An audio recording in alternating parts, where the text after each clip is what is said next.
You have pagan symbols forsaking me. You uncovered your bed, you climbed into it and opened it wide.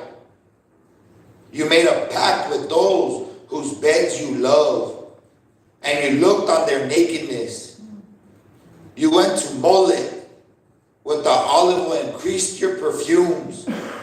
You sent your ambassadors far away, and you descended to the grave itself. Dead, and not dead to self for gain from God. That's right.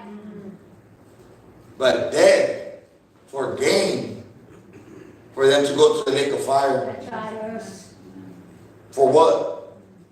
For what it says here? Perfumes? For what? Diamonds? People will tell me, gangster preaching, for real? And I tell them, homie, well, what do you think Jesus died like?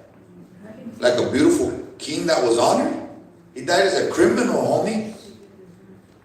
He died like a gangster. Huh? I think people forget this. Yeah. 99% of miracles were not done inside four walls. But people forget this. Why? Because man-made, man-taught religion has told us otherwise. It broke my heart. I was in Tucson the other day, right? And me and my wife were rolling down the street, and I've preached at this park many times, preaching to a broken, to homeless people like that.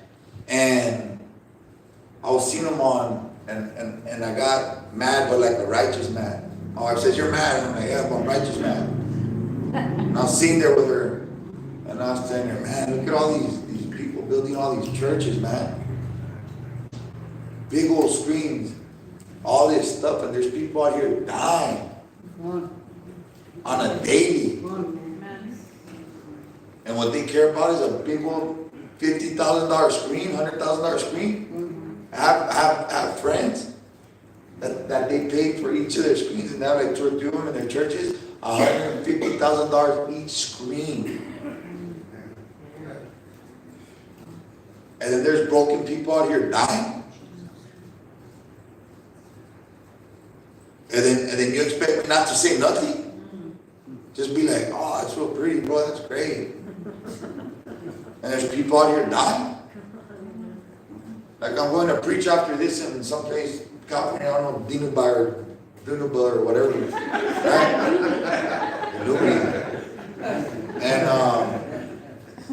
And they were like, "Hey, you want to do some street preaching or some place in street?" I was like, "Let's do it, bro."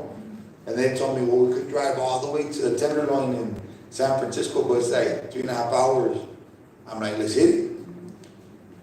You see, I'm not just, my thing is not just being inside 4 walls. Actually, we have church in the alley. Everyone knows Gangster just has church in the alley. And I laugh because I call us like El Paso chapter the mega church in the alley. Because there's always like 350 people there to 1,000 people.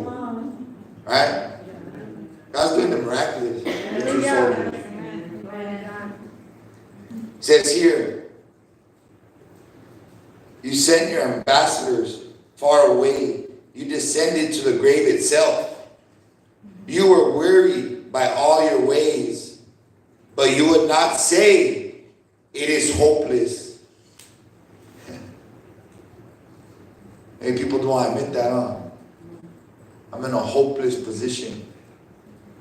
I'm in a broken position. I need help.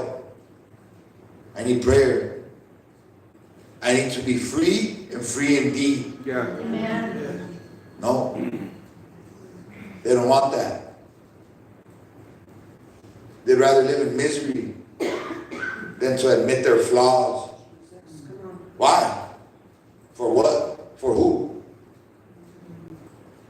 Isn't your life miserable enough? I mean, what is it going to take? You found renewal of your strength, and so you did not faint. Whom